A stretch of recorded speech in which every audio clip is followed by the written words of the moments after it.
Hello, my friends. It's the live stream for Here's What We Know. And I am excited because you've heard us talk to her on the radio, but now you actually get to see us. Yay. It's our very own Grace Leer. Hey, Grace hey. Leer from Danville, California. That's right. We were How are just in you? Danville a couple of weeks ago. My son had a high Really? school football game. Yeah. Oh, where was the game? Now you're asking me. Well, if it was Danville, was it San Ramon Valley or was it Monte Vista? Or Monte Vista. all right, that Monte was my Vista. rival. I went to San Ramon Valley. Go Wolves. Yeah, that was always our rival. It was always Monte Vista and San Ramon. We were in Monte Vista, and one of my wife's dearest friends has moved to Danville, and Okay. the game was supposed to be like at 6 o'clock, right, 6 or 7, and my wife goes, "Oh well, I'll just leave at 4," and she had texted, she was texting with her friend, and she goes, "If you don't leave by 1:30, it's going to be a hard day because Yeah. we don't drive that corridor, right?" And Yeah. my wife's like, "Wow, really?" And I'm like, "Go, here's a sandwich, bye." Yeah. Because I had to stay home with the other son. But she's like, it's just so beautiful up there. Well, it Well, is. now I we know. know I'm why they so moved. lucky to be from Danville. I'll be there next week for a quick show. So it'll be fun, and then I'll go home for Thanksgiving. So So we first I wish I could say I found her when she was in Danville, but I'm just like everybody else. We found her on American Idol. Uh, do you still watch the show? And I know it's only when um, you have time, huh? really only when I have time. But I do keep up on social. So a lot of times I'll sit there and just look at the videos and different auditions and stuff like that. But yeah, I mean, American Idol. I know that's how we met. My dad called you guys and emailed you guys over and over again. Have my daughter on your show, please. She's a Bay Area native.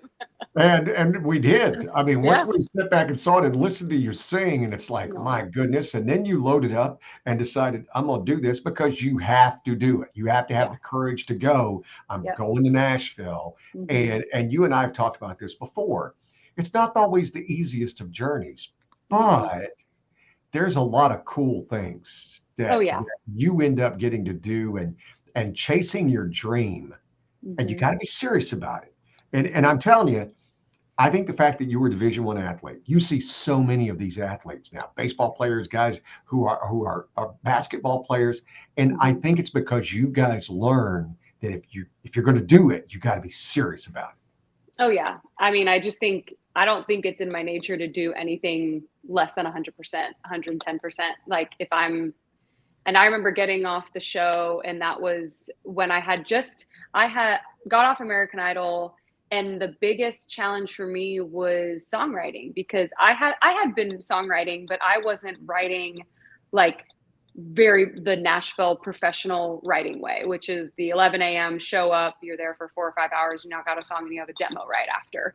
And that was something that I was like, I need to know how to do this, and I had to find my own way about it. But I'm just so proud. That's one thing that, as of lately, I'm just really proud of myself as a songwriter. And that was something, again, being an athlete, it was just repetition, and it was learning, and it was trial and error, and it was asking for help and coaching, and finding my way through it. So Is it scary to write about? You and I were just talking. You've had heartbreak. Not now. yeah, Everything's cool. we're Yay. good. Uh, but is it scary to write about those experiences, or is it more therapeutic? Because I would imagine it's both. Which one Mhm. is it more of?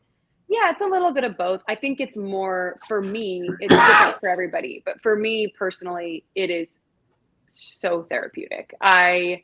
Yeah, going through any sort of heartbreak or any challenging time in my life, that is always the first thing I try to source and dig up when I go into the room. So I have a note in my phone of hundreds and hundreds of song ideas and song titles and all that stuff that come to me randomly. But I first start with, this is what I'm going through, and I wonder if there's a song here that other people might need. And because at the end of the day, that's what I turned to music for. That's why I fell in love with music. That's why I fell in love with performing, was the connecting to people. And so I just always start from there because I think it's the most authentic and organic place to start. And for me, it's not. it's not hard for me to be vulnerable. But for some songwriters and artists, it is. I've talked to songwriters who have gotten in the room with artists and they're trying to like pull things out of them. Like, come on, like what's going on in your life? What can we like write about? And they're just like, yeah, I don't know, life's pretty good. And so it takes a certain type of vulnerability to really trust the people in the room and not be afraid to talk about the hard stuff. And because that's real. How often do your friends not in the music industry, in the music business, try to give you ideas for songs? All the time. All the time. I have this one song, I teased it. I teased it on TikTok like a few weeks ago, and it's called Yeah. Wine and Whiskey. It's an unreleased song. And I was at a girls' night, and girls' night, everybody brings wine. And I have this one friend who brought a bottle of wine, and I tasted it, and I was like, wow, that kind of like has like a little whiskey flavor to it. And she's like, yeah, it's like a barrel aged like red Hmm. wine. She goes, yeah, I like my wine to taste like whiskey. And I was like, that's going in my notes. I have a song idea. Literally the very next day I had a writing session, and it was with Ben Caver and Jason Sands. And we're in the room and we're going around ideas. And I was like, okay, my friend said this yesterday, and I thought there's something cool to it. And Ben starts playing on guitar, and he's like, well, what if it was like, what if it's like mixing wine and whiskey? What if it's like that bad mixture, that toxic relationship? And so the story in it and like the idea of it is just kind of like, almost like a toxic relationship. But that idea was planted in my brain from just a girls' night with my friends who are not in music whatsoever. How cool was that story you guys just heard? I mean, because you saw it from beginning to end. You saw the organic, okay, we take it here, I'm taking Yep. it to the writer's room, and then Mm-hmm. somebody else takes it and goes, how about we go here with it? Yeah. And everybody goes, all right, Yeah. and keep that that's talking. what's and that's what's so fun about songwriting. It's so collaborative. It's so fun. There's no bad idea. There's no bad, it's just kind of like you sit there and you brainstorm, and sometimes it is very direct. It's like, hey, I need to write this today. This is what I'm going through. And other days it's like, this is kind of cool. This is a vibe, or let's go this way or that way. And yeah, you just never know. It's so It fun. is. It's changed because it used to be songwriters. It used to be Harlan Howard on a bar napkin, right? Mm-hmm. And you would write songs by yourself. Yeah. But you don't hear that anymore. Nicole Gallion, who's like one of the huge songwriters in Nashville, I was talking to her and she's like, I will never write a song by myself ever. And I'm like, why? She goes, because I need someone to tell me if it's bad.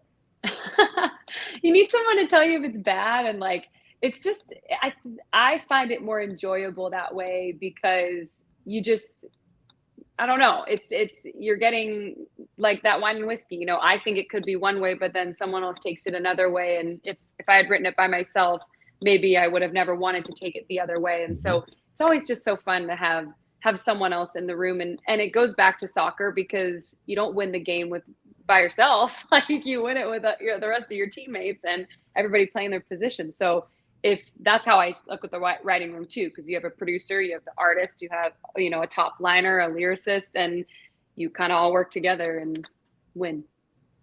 Okay, because I'm going to run out of time with you because I told you, and I know you're busy, and I only have so many minutes because I didn't want to like run you late.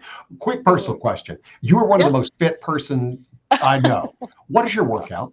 I just wanted to sit back and go, what is it? Um, What is it you do? that's so sweet. Thank you. Well, I've been in fitness my whole life because I've been running around playing sports since I was a kid. So I owe a lot of that to just how I was raised. But I'm a big runner these days. Running and yoga are like my two favorite things, and I've learned about my body that like the hard impact stuff and like all that stuff that I used to do in college, like Olympic weightlifting and all that, that just doesn't serve me anymore. I love running for the cardio, and I also, can clear my head, and yoga is like great for my mental and like feels good on my body. And that's pretty much it. My biggest thing is my diet. So like I'm really strict about, trust me, I love pizza and pasta and cookies and all that stuff. I love sweets. But when I'm like my best self, if I'm preparing for something, I'm like really very clean, whole foods eater.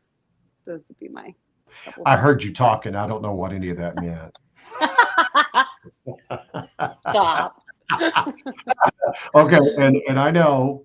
we're teasing because you are now an independent artist, which I think Yeah. is amazing because Thank as you you. and I were talking, I haven't even announced that. Like nobody really knows that. And I've been trying to, I don't know if it's not, it's just, I don't know. I don't know why I haven't really been open about it. I think because to me it isn't a big deal because there are so many that do it and so many that have been successful, but then at the same time it is new for me, and it's kind of a new thing that I'm navigating and learning, to not have this huge team behind me anymore. It's really just my manager. But so you're basically the first to know. well, I think it's exciting. And I Thank you. think, as I've said before, Cody Johnson, Zach Bryan, all these guys, Jelly Hmm. Roll, all these guys have shown you you don't you don't have to do it the old way anymore. Hmm. And your talent, your voice, and the stuff that you're learning to do, this journey you're on, everything serves a purpose. Every single thing, every step of your run serves a Hmm. purpose, right? Yeah. Same thing here. So I'm excited about it. You and I are going to do a podcast. Yes. I'm going to find you because I want to go deep on all this. I want to get into Yeah. I want to get all of the nuts and bolts. And plus, I just want to go down rabbit holes I love that. and talk with you because that's where I go. I just love to Yeah. be able to sit back with people and go, have you ever thought about this? Or what do you like about this? Yeah, All I would right. love that. Find her online, Grace Leer, our very own local girl, done good. My dear, Thank you so much. thank you. Of course.